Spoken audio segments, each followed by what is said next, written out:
जय हिंद दोस्तों। साइंस से कुछ एमसीक्यू प्रश्न पढ़ते हैं। पहला प्रश्न है, हमारे शरीर में कोलेस्ट्रॉल का निर्माण कहाँ होता है? हमारे शरीर में कोलेस्ट्रॉल का निर्माण कहाँ होता है?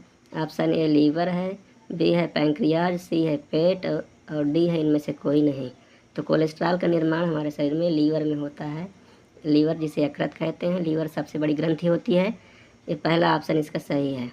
अगला प्रश्न है, कॉमा के आकार का बैक्टीरिया किस श्रेणी में आता है? कॉमा के आकार का बैक्टीरिया किस श्रेणी में आता है? कोकस है, विप्रियो है, स्पाइरलम है कि वैसिलम है? तो इसमें कॉमा के आकार का बैक्टीरिया विप्रियो को कहते हैं। ये सबसे छोटा बैक्टीरिया होता है विप्रियो, इसलिए बी ऑप्शन सही है।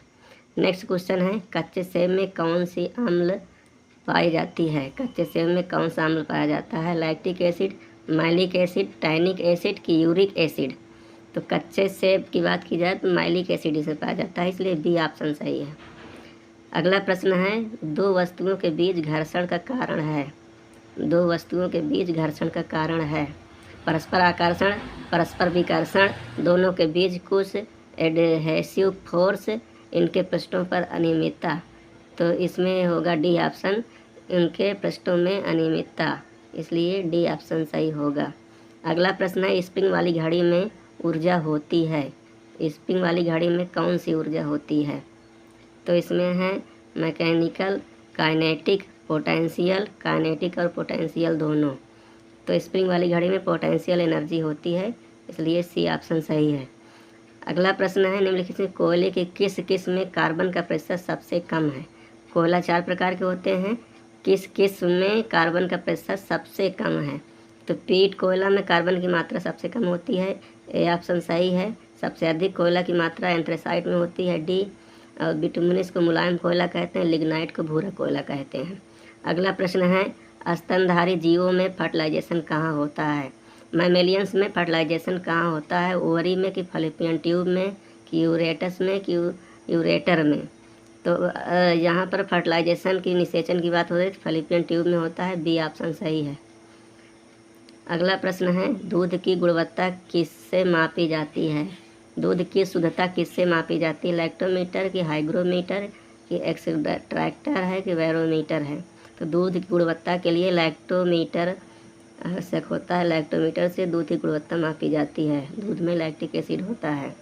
अगला प्रश्न है, 96 नंबर है, निम्नलिखित में से किसका उपयोग उन वस्तुओं को स्पष्ट देखने के लिए होता है जिन्हें किसी अवरोध के कारण सीधे नहीं देखा जा सकता? ऑप्शन है इसमें लेजर है, पेरिस्कोप है, कैलिडोस्कोप है, इनमें से कोई नहीं।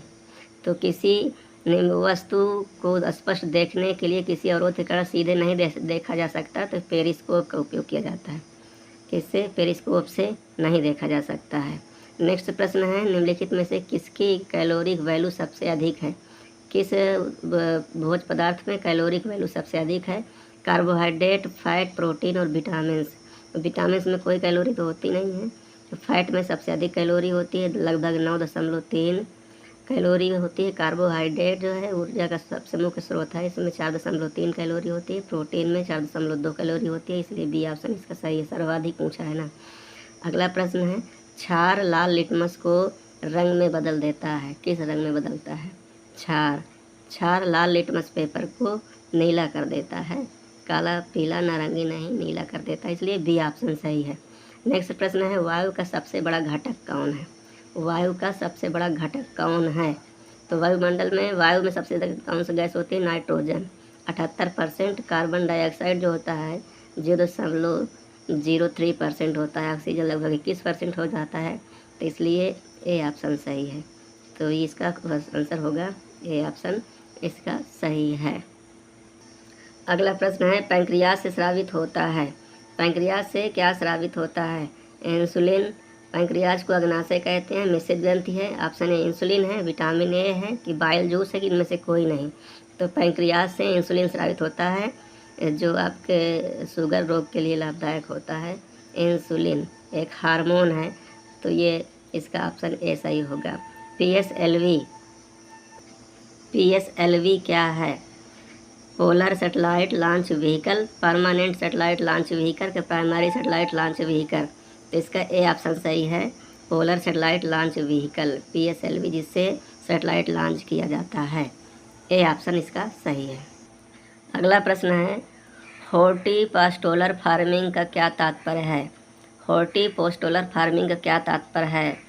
अन्न और पशुचारा उगाना, मिश्रित फसल उगाना, पशुचारा उगाना और पशुपालन इत्यादि, फल के पेड़ और पशुचारा साथ साथ उगाना। तो ये कृषि से संबंधित प्रश्न है।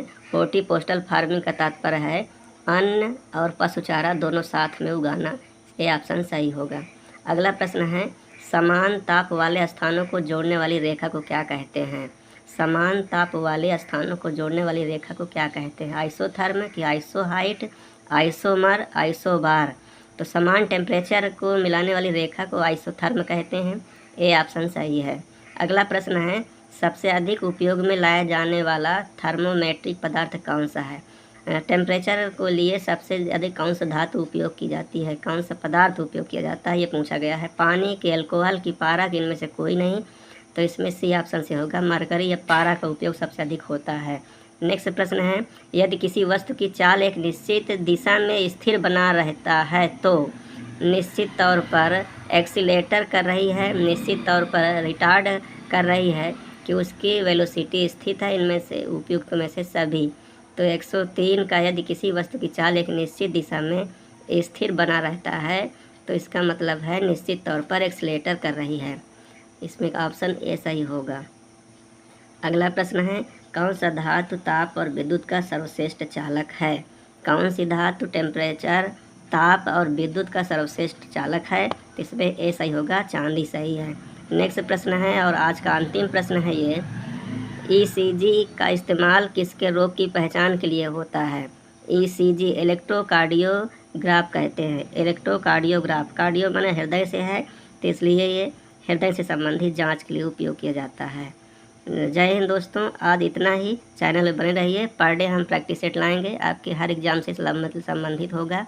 आज इतना ही। जय हिंद, जय भारत।